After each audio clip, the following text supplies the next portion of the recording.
แบบยืดเนื้อเป็นขยันขันแข็งมันขยันนี่แหละคอยกันนี่เนาะ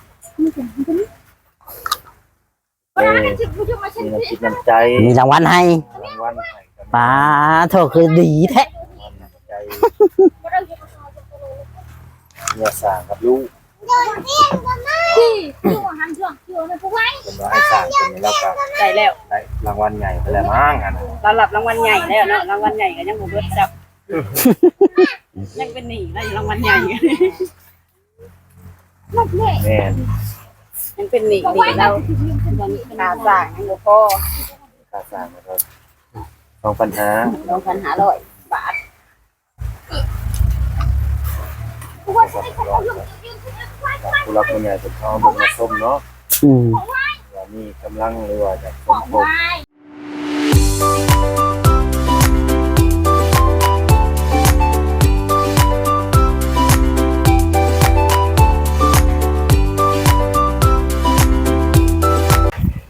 สวัสดีและสบายดีพ่อแม่พี่น้อง FC เนาะ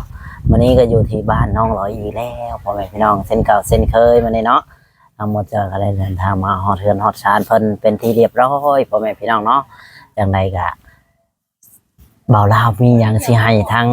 ครอบครัวช่างพี่น้องเนาะหรือว่าเป็นอย่างกะไปรุ่นน้ำกันฝากพี่น้องกดไลค์กดแชร์กดติดตามให้กำลังใจในเด้อพ่อแม่พี่น้องเนาะสิบ่ได้พลาดคลิปใหม่ๆเนาะสวัสดี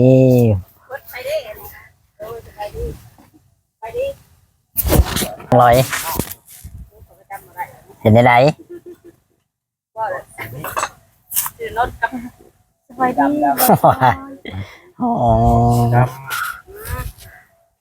จับไปได้ไหมของเจ้านั่นเข้าไปอ๋อครอบครัวสร้างเป็นครอบครัวขยันคือวันนางเฮียงกันนี้นางวันนางเป็นหลังวันนางเป็นหน้าโอ้ยโดยสบายดีเด้อสบายดีบ่าวลาวสบายดีครอบครัวสร้างผมร้อยในหัวตลกเดี๋ยวจังหน่อยเด้อบ่ใหญ่เจ้าเห็ดนะว่ากันไปเกี่ยวข้าวซอยป้าเนาะแล้วเบิดแล้วบ่บัดนี้ยังบ่แล้วเพิ่นกู้แล้วคนที่บ่มาห้ำเพิ่นบ่นี่มันคือว่าอยู่ใกล้เฮาเนาะอยู่ใกล้เฮาเฮ็ดเกี่ยวข้าวซอยแม่นเกี่ยวข้าวซอยใส่กุ้งซอยโน่นแหละโอ้ทางเข้ากันนะอันนี้ครับแม่นคันอยู่ใกล้นี่แม่ไปเที่ยวซอยอยู่บ้านเขาเจ้าเล่นโตได้เล่นโตได้ใดเล่นโตแล้วหาคนใหญ่เฮ้ยจ้ะวางไม้อย่างนี้ได้ยินเสียงเขาบ่เล่นโตเขาจะก็บ่อยากไปไปสิวางไม้กันโอ้ยไม้เขียวคือนายใหญ่บ่แล้วเอาเน็ตตกลงปอกตกลงฟองเลยคนใดเป็นเอื้อยเป็นน้องนี่เลยเบิ่งหัวหน้าแล้วเขาเฮียนกันอยู่ตะกี้เข้าแล้วแต่ยังน้อยจบห้องใดนี่ป.2 ป.จบป.2 ป.3ซื่ออ่านออกเขียนได้อยู่หรือว่าเขียนได้อยู่บ่เขียนได้จ้ะเขียนได้แต่อ่านบ่เป็นก็ยังดีอยู่ได้เขียนได้อ่านบ่เป็นมันก็บ่ดีอย่างนึงแล้วมันบ่จักนี่แล้วยากก็ธรรมดาต้องเขียนได้อ่านออกเนาะดีกว่าอ่านออกเขียนบ่ได้ได้เขียนได้เป็นงงบ่งงคือกันงงแบบเขียนโทรศัพท์บ่เขียนได้อะไรแล้วเป็นพุ่งก็ได้บ่มาคุยนี่ได้ตัวซื้อเขาเขียนว่าละเขียนได้เขียนตามได้แนวทากันโยงเด้อบ่แม่นเสียเป็นทาอย่างอื่นแนวทาโยงเอาไว้ทาน่ะเอาไว้ทานาไอ้ทากระทายุงกลางคืนทาโยงบ่ให้โยงกัดยังไม่ทาหรอกยามคืนไปเข้าห้องน้ำพูนปลาแล้วถูกต้องอยู่กันยุงหลายไปห้องแฟนหาอยู่หากินทาไว้ใกล้เด้เอาเวลาเจ้าไปเข้าห้องน้ำเจ้าก็ท่านี่ไปนำทาแล้วไปมันต้องยะไปนั่นแหละลำบากอีหลีพี่น้องเอ้ยบ่มีห้องน้ำห้องในนี่ยังดีว่าพื้นนั้นลูกสร้างนี่ผู้แซ่ผู้สาวซ้ำของเจ้าก็บ่เฮ็ดห้องน้ำเนาะสร้างเฮ็ดกันนะมัน คันว่าเราเห็นน้องงามมันก็ต้องมีงบอยู่แล้วเห็นน้องงามกัน จะดูไงว่าเขาพูดเรื่องนักเนาะ เป็นตาลำบากได้ แม่นเลย ต้องเรียน ลำบากลำบน ตกแดด ฝนตกตามงนมีคือสิดอก วายพายุมากตัว อยู่เรือนเมื่อวานในแห้งอันนี้ มาก60ของเรา ดีแต่ว่าเขาแล้วกินเขาสั้นแล้ว ถ้าจะ60บ่ เมื่อวาน60เนาะ ของเรา มื้อนี้เด้ วันนี้จักมือบุ ตกลงมาเลยนะสิตกกัน ร้อยเดี๋ยวจะพาลูกจะนั่งกันตากแดดแล้วก็ หน้าจะไม่มีมองหน้า ก็คือผู้ใหญ่ใจดีเนาะเป็นเบิ่งคลิปนั่นแหละเห็นนั่นน่ะสร้างกับครอบครัวนี่นะแบบลูกเนื้อเป็น ขยัน ขยันขันแข็ง มันขยันนี่แหละเนาะ อืม เป็นคอยกันนั่นเนาะ มีน้ำจิตน้ำใจ มีรางวัลให้ รางวัลให้กัน ป้าโทษคือดีแท้ น้ำใจเนื้อสร้างกับลูก ที่อยู่หันช่วงอยู่ในพวกไว้ เป็นว่าไอ้สร้างเป็นนี้แล้วก็ ได้แล้ว ได้รางวัลใหญ่ไปแล้วมั้งอ่ะนะ เรารับรางวัลใหญ่แล้วเนาะรางวัลใหญ่ก็ยังบ่เบิดจับยังเป็นหนี้ได้รางวัลใหญ่ ลูกเนี่ย แม่น ยังเป็นหนี้ พวก ดี ไว้ เรา เรา ตาสร้างยังบ่พอ การสร้างนะครับของปัญหา 2,500 บาท พวกไว้ใช้เขาลงยืน ผู้รักผู้ใหญ่เป็นเขาเบิ่งมาชมเนาะ อืม ว่ามีกำลังหรือว่าจะส ขอ ม ง ทบ ไว้ ใส่มีกาสร้างเพิ่น ส ก็ ร้างมันแล้วเนาะ ให้มันแล้วมันทั่วกัน พวกไว้นะ เพื่อนก็แล้วเลยเด้ ไปเอาพวกเขาไว้ ทางเฮาก็ยินดีที่จะเป็นสะพานบุญให้เด้อพี่น้องเอ้ยแม่นบ่บาดเจ้า แมนแมนแมน เราทำแบบไว้ไว้ จะเอาเงินให้เนาะ จกหยังจกกระเป๋าหลายเทื่อแท้ยังบ่จอดจักเทื่อโอ้ย อยากได้เงินหรืออยากได้รถจะเอารถให้หรือจะเอาเงิน รางวัลใหญ่ติโอ้ย ขับบ่ สร้าง เป็น สร้างว่าเอารถได้สิ ขับบ่เป็นนะเราจ้างแล้วอ้าวเลยเราจ้าง นักซื้อรถจักร รวมหมด อยู่ในหนีเบิด รวมหมด เบิดเนาะ ทุกอย่าง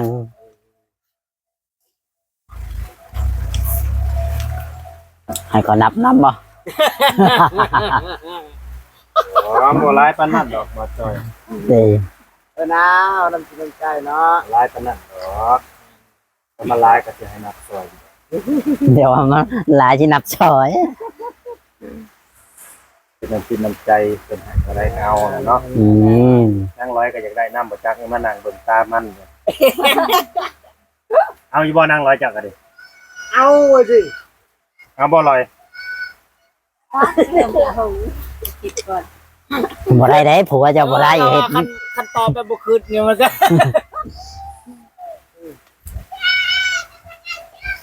บ่แม่ไปเก็บเสื้อผ้าได้ มันเอาบ่ได้อยู่สูงมันว่า แม่ไปเก็บเสื้อ ไปเลย น้องลอยหาตากเพิ่นไว้ก่อนล่ะวะ จังมือเนาะ จากมึง เก็บนี่แน่ สิให้ผู้ละเท่าไหร่นะ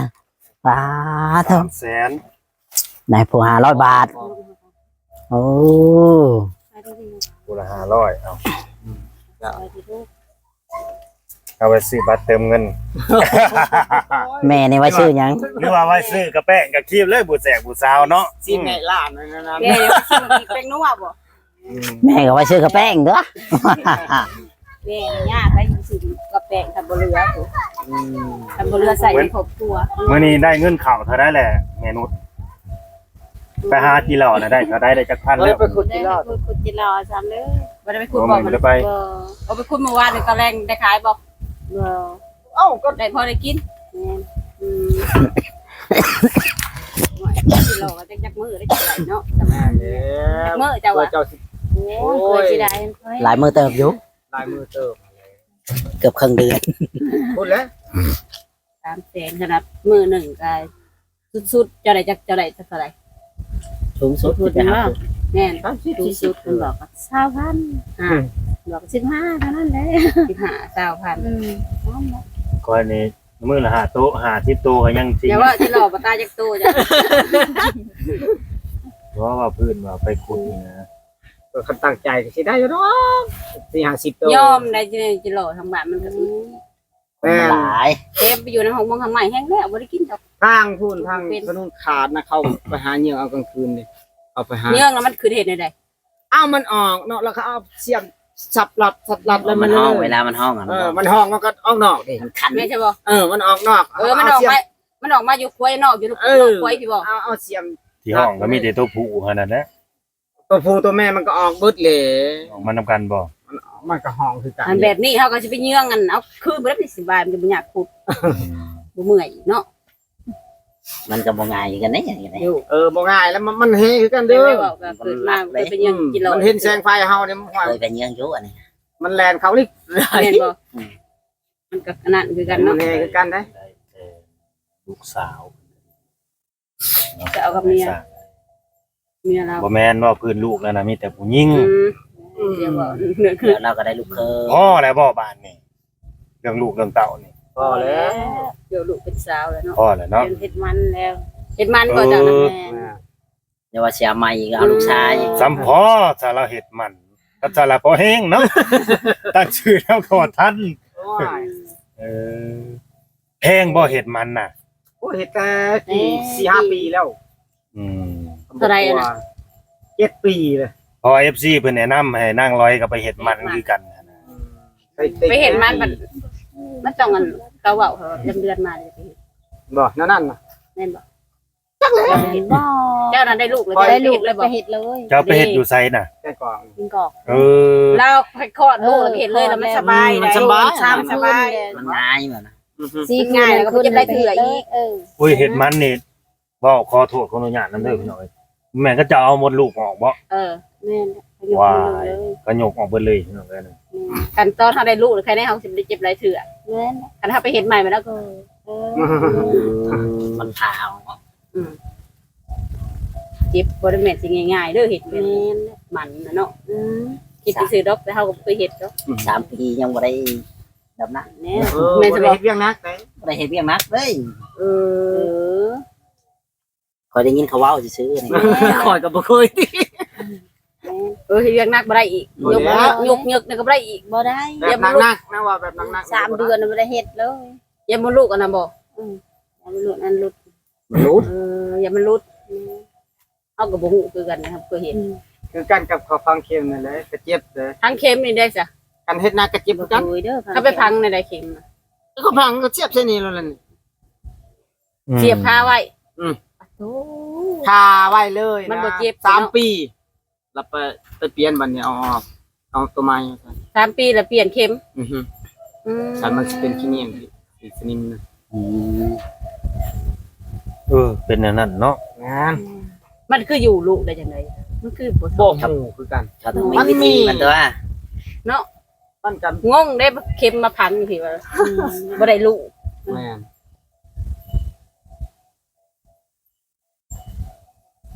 มันแต่ในนี้จะเห็ดเวียดดักไปแล้วเนาะ โอ้ย มันหลายปีแล้วเนาะ หลายปีนี่แหละ ลูกเราจนเป็นสาวมัน จักปีแล้วก็นางดำนะ 3 13 นางนุช แม่ 14 อันนี้14 ปี 18 8 78 โอ้14เวลาที่ว่าว่า ผู้เอื้อยน่ะ18 แม่นตัวนี้13 คือใหญ่ เอาเพื่อสิได้ผู้นี้3-4 ปีนั้นลูกก็เสียเบิด ลูกจะได้จักคน รวมเบิด11 12 คน โอ้โลนึง เดี๋ยวเราจะไปทำมาดิอันนี้นะผู้ที่6ที่7อันนี้ โอ้ มาได้ผู้นี้มันเสียต่ออีกจังสิได้ผู้นี้อีก แบบว่าเลี้ย เป็น ง อะไรคือบ่จับลูกคือบ่จับ เลี้ยงบ่เลี้ยงบ่ เป็ ติด นใหญ่นะเนาะ ง่อยคันสันเคยได้ไฟหมดแล้ว แม่นนั่นแหละกันลูกโกกอะเนาะบ่ลูกโกก นี่ข อะ นาด เนาะ คุณนั่นเป็นใหญ่เลย คอยคิดว่ามีแต่ชำนี้ 12 ที่เราจะเรียกไปเห็ดมัน โล โล นึง แม่นแต่เนาะโลนึงพอดีโลนึงบ่แม่นจุดลูกหรือว่าสาจะยังไปเห็ดมันเนาะ เฉพาะขอยเว้าถึงแล้วซะเขาว่าตั้งชื่อนำก็บ่ทันก็ว่ากัน 12 คน 12 คน ขันยางเงินเนี่ย เอา12 คนก็จะ บ่มีบรรยุ ลูกได้ โบสุด บ่ชุด อาบ้านคอยได้มีผู้หนึ่ง12คนก็ยังสุด ที่บ้านนี่ก็12ก็ยังได้ บ่ได้คุ้มเลยได้กระเบิดเลยเด้ก็แต่ว่ามันสุดเพราะว่าคน ได้ผู้ชายจักคน สอง โอ้ ตันได้ภัยไปแล้ว เดี๋ยวโดยผู้ชายแต่2คนเท่านั้นผู้หญิง10พุ่นน่ะ แม่น 10แต่ว่าเสีย จักปียังเสียนะ พูดแล้ว 2 เดือนบ่เดือนไป แต่ว่าทีได้ลูกทีนะ ได้ลูกที่ ท้ายปี หายปีหัวปีเลย ถ่ายปีหัวปีคะแนนคะแนนเรียกกันตอนยังน้อยเนี่ยหัวหมุนอยู่ โอ้ย ลูกชาย2คนเนี่ยต้องมีคนใดคนหนึ่งตามแม่ อืม คันว่าบ่กินยาเด้จะหมด ลูกนะ มันต้องมีคนใดคนห มั นึ่ น งแน่ สมัยมันแล้วก็ปล่อยถูกป่ะ จักแล้วมันก็ 3 คน มันก็บ่แน่ เนาะ แน่ แม่นเนี่ยมื้อนี้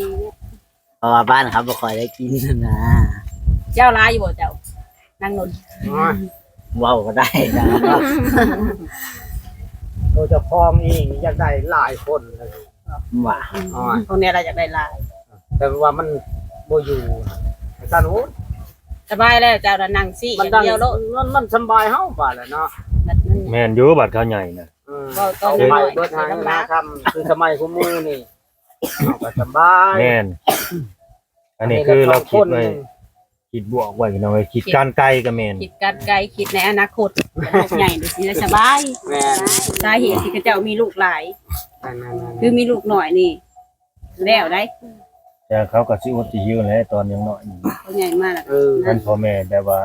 บ่ถึงเขากุ้มหุบเขาก็ใครอยู่คนอยู่ความกินหั่นน่ะ พอดีน้อย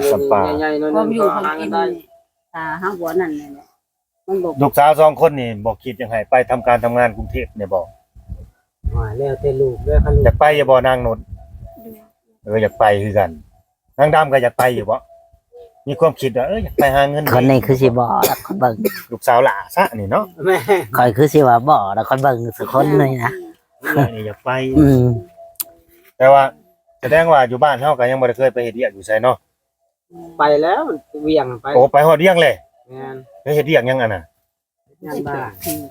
อืม หักผู้น้อยนี่มันไปเถื่อ ยังนะ แสดงว่าน้องเพิ่นก็เคยไปแบบออกแต่พ่อแต่แม่นะไปหาเงินหาทำแล้ว ก็ถือว่าสู่ชนได้ แม่ แล้ว คือว่าไปได้แหละ อืม ไปสู่โลกภายนอกได้แล้ว อืม 8 ปีไปได้แล้ว อืม จะควมแล้ว ออกจากพ่อแม่ได้แล้ว เงินเดือนเท่าไหร่หานางนุชไปน่ะเขาให้เดือนเท่าไหร่ เงินเดือน2ล้านห้า โอ้เงินเดือน2.5 ล้านพี่น้องเอ้ยลาวเฮาน่ะพังคือหลายเด้2.5 ล้าน ก็อะไรเป็นเงินบาท อะไรเป็นเงินบาทก็ฮ้อย บ่ฮ้อนเด้3,000กว่า 3,000 กว่า สามปลาย ประมาณนั้นอยู่ได้จักเดือนน่ะนางนุช 10 ปี เป็นปีพุ่นน่ะ ถือว่าเก่งอยู่ถือว่าเก่งอยู่ ได้เงินมาหลายล้านอยู่ซะเนาะ ได้อยู่ พอได้ ได้เงิน7หลายล้านอยู่ จะ13 ปีแต่ตัวใหญ่กว่านั้น ใหญ่ ใหญ่กว่า ก็ตัวเงิน ใหญ่กว่าแล้ว กว่าคุณเลย อืม ไปไทยแต่ว่าบ่เคยไปจักเทื่อ มันต้องมีหมู่มีครู แม่ เนาะ ต้องมีหมู่ได้สำหรับไปไทย ไปผู้เดียวก็คือหวานแหละ ไปคนเดียว ไปแล้วคนเดียว แม่น มีหมูมีพวกไปโอ้ย มีหมู่แล้วก็มีคนรู้จัก แมนมีคนรู้จัก กันได้ ไปบ่อนห้องไว้ใจนะไปลำไปเลยก็บ่อยไป ถามว่างานนี่มีบ่มีใดงาน แม่น กล้าไปดอกเดียวไปรู้จักคุณหางานให้ฉันนี่กล้าดอก นี่ก็ยังมีได้แบบว่า FC เพิ่นถามมาว่าให้หาคนงานให้เด้อจังซั่นบางทีเฮาก็บ่มั่นใจคือกันเฮาก็บ่กล้าคือกันนะญาติแบบไปแล้วมันบ่คือคำเว้านะ บางทีบัดจังนั้นมันสิเสียเฮาเด้ แม่นเลย แต่ว่าหมู่ที่ไปไทยก็มีอยู่บ่นางนุชมีอยู่บ่ ที่ มีเนาะ นี่เลย เคยคุยกับเขาอยู่เปล่าอืม เคยเห็นพาสปอร์ตอยู่บ่มีอยู่บ่ ยังบ่ทันได้เฮ็ด ยังเนาะถ้าไปไทยต้องใส่พาสปอร์ตเด้ มันจะไปง่ายนี่ไปง่ายมาง่าย แม่น สมมติเขาบอกไปกันอะไรไปหลักไปนี่อันนั้นไปนะ ยากเนาะ บ่สะดวกสบาย มันจะสิไปได้อยู่บ่หลักไป เข้าไปได้อยู่ เขาไปอยู่บ่ แต่คนในบ้านเนี่ยเขาบอกไปแล้วแบบเมาเลย อืม ใส่พาสปอร์ต แบบลักลอบเข้าในเมืองเขาเมื เขา อง พูดค่อยไปฐานนะเขายังไป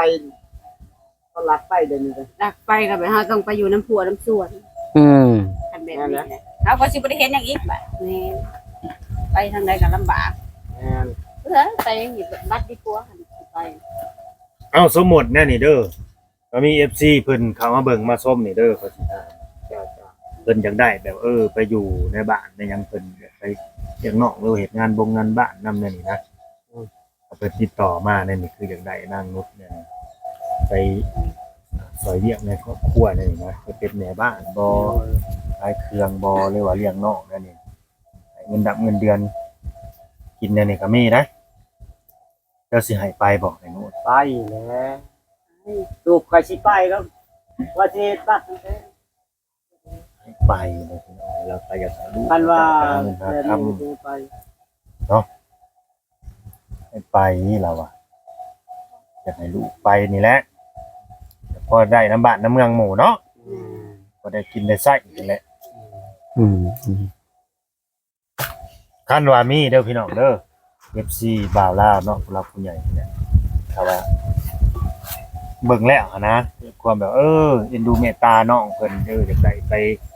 อยู่นำเด้ให้เงินดำเงินเดือนนั่นนี่ไปเป็นลูกเป็นหลานเป็นครอบเป็นครัว